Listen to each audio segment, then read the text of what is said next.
Honorables internautes, bonjour. Dans le cadre de l'obtention du diplôme d'architecte, j'ai l'honneur de vous présenter mon projet de fin d'études intitulé Passeport Santé, un centre de soins de suite et de réadaptation à la Casbah. L'atelier VIP, comme vous pouvez le constater, s'intéresse à la valorisation et à l'intégration du patrimoine. Des principes qui seront intégrés dans la présentation pour distinguer le rôle de chaque étape dans la mise en avant du patrimoine, et cela à travers différents encadrements orange. Le site d'intervention pour ce projet est la Casbah et plus précisément le boulevard Walid Amdad. Pourquoi le choix de la Casbah? Parce qu'à la ville d'Alger, la Casbah se trouve être l'un des sites patrimoniaux par excellence. Elle a été d'ailleurs classée patrimoine mondial en 1992 par l'UNESCO. Mais pas que, puisque certes la Casbah est un patrimoine mondial, mais c'est avant tout un tissu urbain habité. C'est donc un patrimoine à garder vivant en faisant en sorte que la vie s'y poursuive. Pour ce qui est du choix de boulevard de Walid Amdad, c'est un boulevard se trouvant sur la trace de l'ancien rempart sud de la Casbah et qui plus est porte le bastion 8 qui est l'un des derniers vestiges de ce rempart. Une analyse a été réalisée et donc ce constat en est ressorti. À savoir, on remarque une claire distinction entre la partie haute et la partie basse de la Casbah, avec une partie basse prise en charge à travers différents équipements et activités urbaines, contrairement à une partie haute qui est complètement délaissée, avec un manque d'équipements publics ainsi qu'une absence d'attractivité, ce qui engendre un cadre de vie défectueux. Pour y remédier, je m'inscris donc dans la stratégie cœur de quartier développée par des étudiants du département d'architecture d'Alger, et donc la problématique est la suivante. Comment améliorer le cadre de vie des habitants de la Casbah en renforçant les cœurs de quartier? Cette inscription est due également au fait qu'on partage les mêmes objectifs, à savoir offrir un meilleur cadre de vie aux habitants, renforcer la cohésion sociale entre eux, attirer plus de flux vers la partie haute et inciter à la découverte, mais aussi intégrer une certaine notion de développement durable. La stratégie en question consiste à développer des cœurs de quartier attractifs et les relier entre eux pour créer un pôle.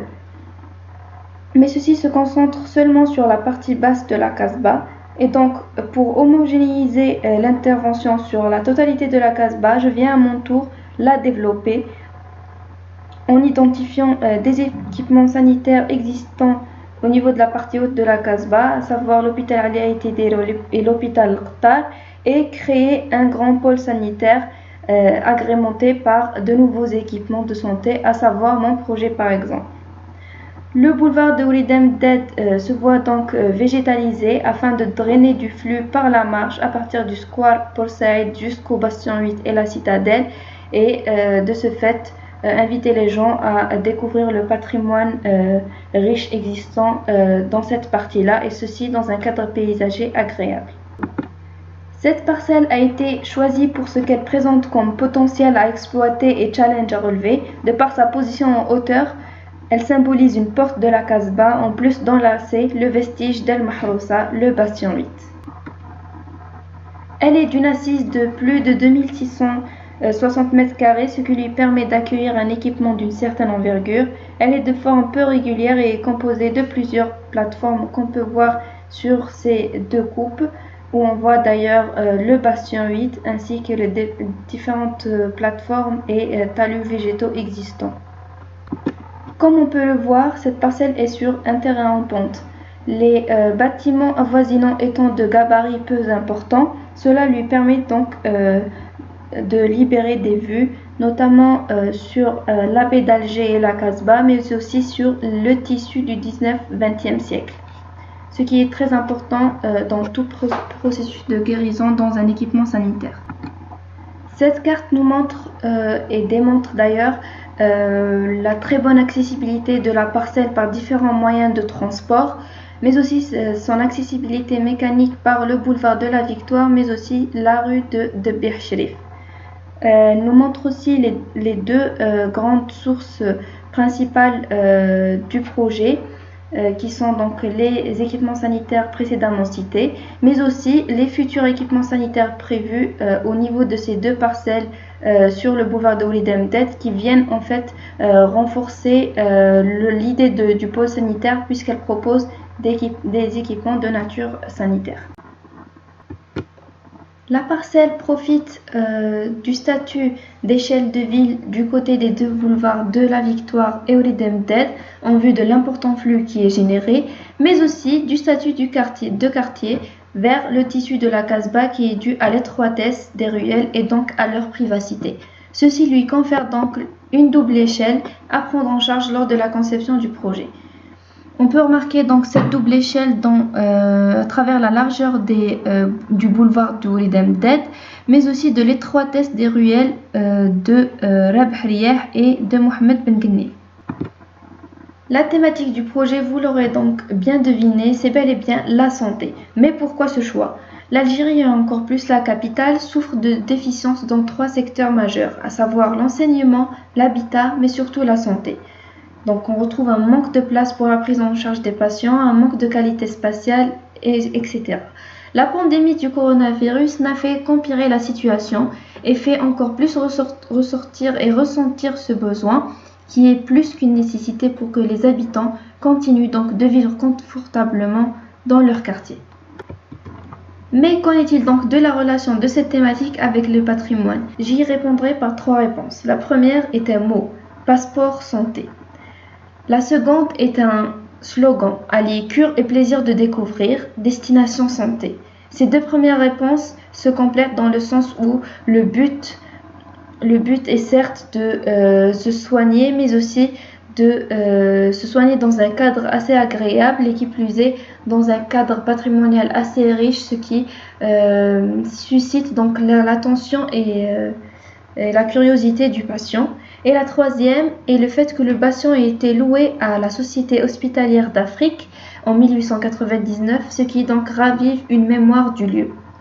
Le programme est donc de concevoir un centre de soins de suite et de réadaptation spécialisé en rééducation fonctionnelle. C'est donc un équipement qui prend en charge les patients en post-opération, donc en neurochirurgie ou post-AVC, et cela en clin d'œil et en référence à l'hôpital Al-Itidil spécialisé en neurochirurgie, mais aussi en post-médical aigu, donc cas de maladies infectieuses par rapport à l'hôpital Al-Qtar. Je prends l'exemple du coronavirus qui, lorsqu'un patient en est contaminé lors de la période de la réanimation, étant allongé pendant un très très long moment, a besoin donc de rééducation fonctionnelle afin de reprendre ses capacités physiques. Ces patients seront donc accompagnés par une équipe médicale et paramédicale qualifiée, mais aussi par les visiteurs qu'on qualifie de familles et de bénévoles, donc les associations de la Casbah, notamment pour raviver cette notion d'humanité et de patrimoine immatériel à travers la caractéristique des habitants de la Casbah qui était donc le soutien et le partage. Nous avons également l'équipe qui s'occupe donc de la gestion et du bon fonctionnement de l'équipement. Cet équipement, comme on peut le voir sur cet organigramme, est principalement composé de 4 entités, à savoir la rééducation et tous les espaces qui vont avec, l'hospitalisation pour les personnes et les patients donc ne pouvant rejoindre leur domicile et ne pouvant se prendre en charge seuls. Nous avons aussi l'entité partage et détente pour apporter de l'humanité et oublier un peu le contexte médical à travers des ateliers de partage et de détente, mais aussi l'entité qui achève le processus de guérison qui est la réinsertion sociale et professionnelle du patient en trouvant de nouvelles orientations professionnelles pour ceux qui ne peuvent plus exercer leurs anciens métiers. On peut noter la complémentarité avec le projet de formation que propose mon collègue Jafar Qadi, qui est une éventuelle possibilité d'orientation toujours dans une optique donc de vivre mieux pour que les habitants préservent d'eux-mêmes leur patrimoine. L'idéation du projet est inspirée donc de l'implantation de ce tissu patrimonial en dégradé. Nous avons les terrasses en cascade de la Casbah qui permettent de libérer des vues, comme on peut le voir, sur la baie d'Alger, mais aussi sur tout le tissu environnant. En architecture, ce concept de la cascade peut être réinterprété par le dégradé et l'escalier, la lévitation, l'écoulement et la répétition. Nous avons aussi le concept du plein et du vide qui est ressorti à travers l'étude de l'architecture hospitalière qui m'a permis donc de comprendre l'importance de ce point-là, notamment pour permettre l'aération et l'ensoleillement naturel, qui est un point en commun qu'on retrouve dans les deux types de constructions les plus récentes de ce type d'équipement, à savoir l'hôpital polybloc et l'hôpital monospace. Un concept qui peut être également vu comme une réinterprétation du patio de la Casbah et exploité comme un espace de détente. Pour réaliser ce projet, je commence donc par m'adapter en régularisant la parcelle pour avoir une assiette constante qui facilite l'accessibilité et les déplacements en vue de la nature de l'équipement. Ensuite, je trame la parcelle selon un module rectangulaire de 7 mètres x 12 pour instaurer le plein et le vide nécessaires pour une si grande parcelle et pour ce type d'architecture hygiéniste. Donc les 7 mètres permettent donc de libérer les ouvertures du CEM2 de Bechérif, mais aussi les 12 mètres permettent de diviser le terrain de sorte à avoir autant de vide que de plein pour permettre une meilleure aération et ensoleillement naturel des espaces. Mais aussi et surtout les 12 mètres sont faites pour libérer la vue sur le patrimoine qui est le bastion 8. De cette trame sont donc extrudés 4 volumes en concordance avec les 4 entités programmatiques du projet, avec alignement urbain et en hauteur. Donc le volume A avec le CEM2 de Bechérif, les volumes C et D avec l'école mitoyenne, mais aussi pour respecter le dégradé avec le tissu de la Casbah. Nous avons le volume B au centre qui vient s'accrocher au bastion 8 pour créer une relation physique forte, mais aussi prend une hauteur intermédiaire entre le A et le C pour réinterpréter ce concept d'escalier de la cascade. Le volume B se voit perméabilisé au niveau inférieur afin de permettre donc une fluidification de la circulation, mais aussi une connexion est réalisée à travers des passerelles pour connecter les différents volumes et permettre les déplacements à travers les différentes entités. Et ceci toujours sur la trace de la trame réalisée au début. Nous allons à présent aborder le pourquoi du comment chaque entité s'est vue attribuer à un volume en particulier.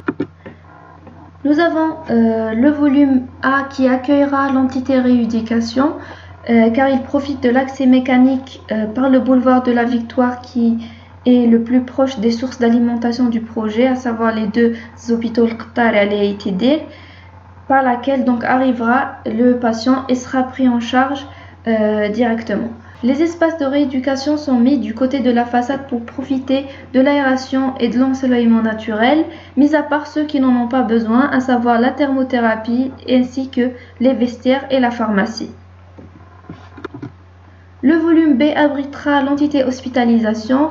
En premier lieu, elle se trouvera au centre pour être loin des nuisances sonores, mais aussi pour respecter cette idée du patient qui se déplace vers n'importe quelle entité qu'il souhaite à partir de son lieu de séjour, à savoir l'entité hospitalisation. Il peut se rendre à la rééducation, à l'entité partagée détente, mais aussi à la réinsertion.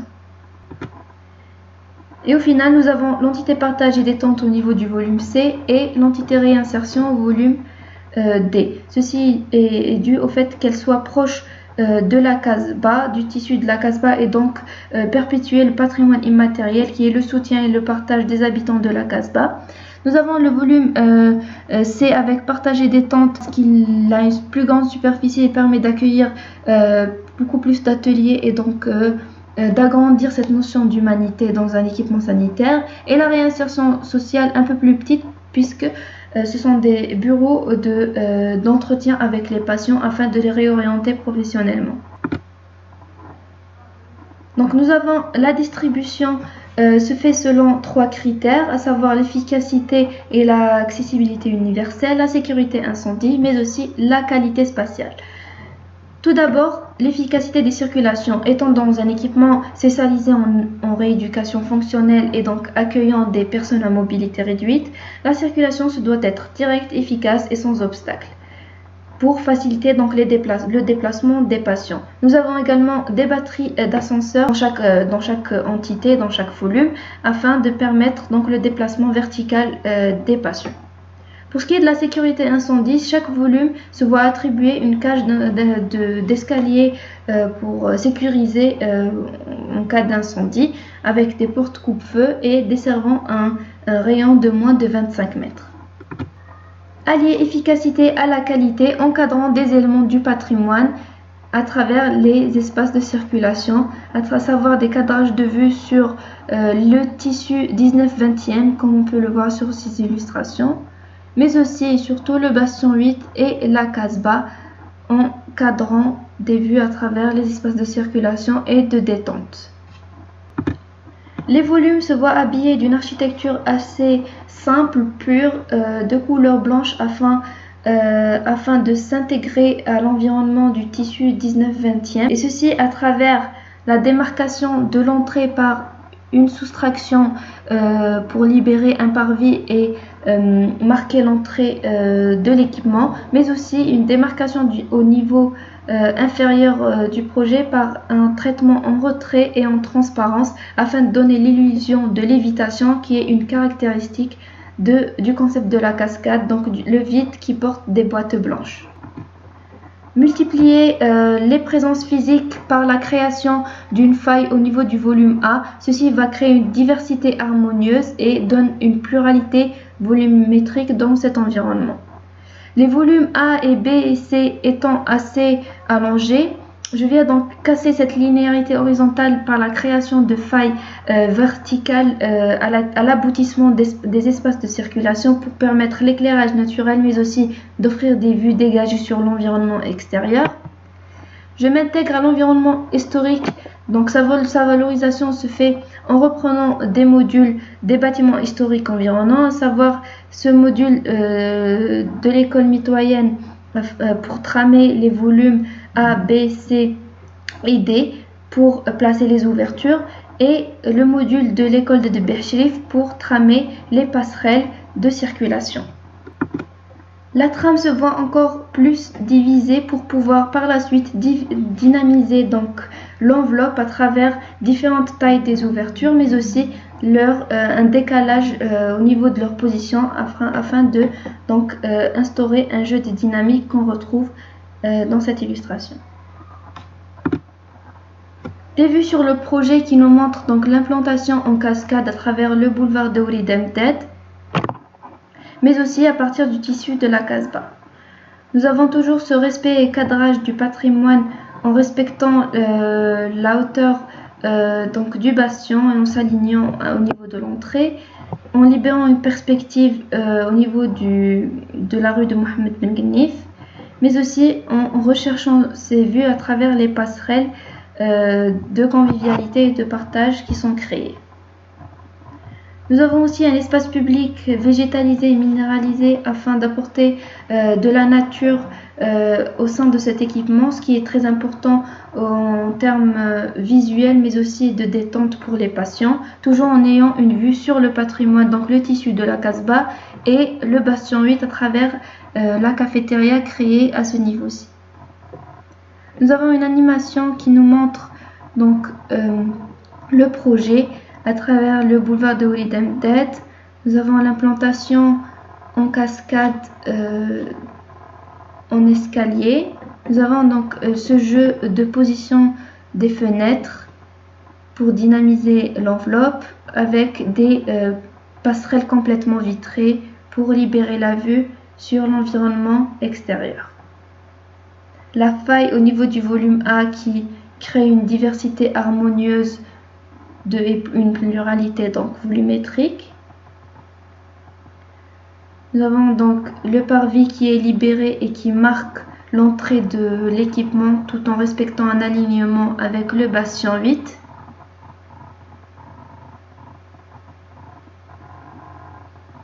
Et toujours cette implantation donc en dégradé qui respecte, comme on peut le voir, et reprend donc du tissu de la Casbah.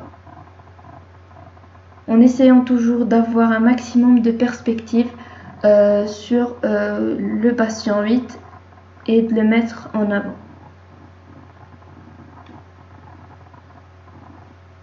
Voilà, merci pour votre attention.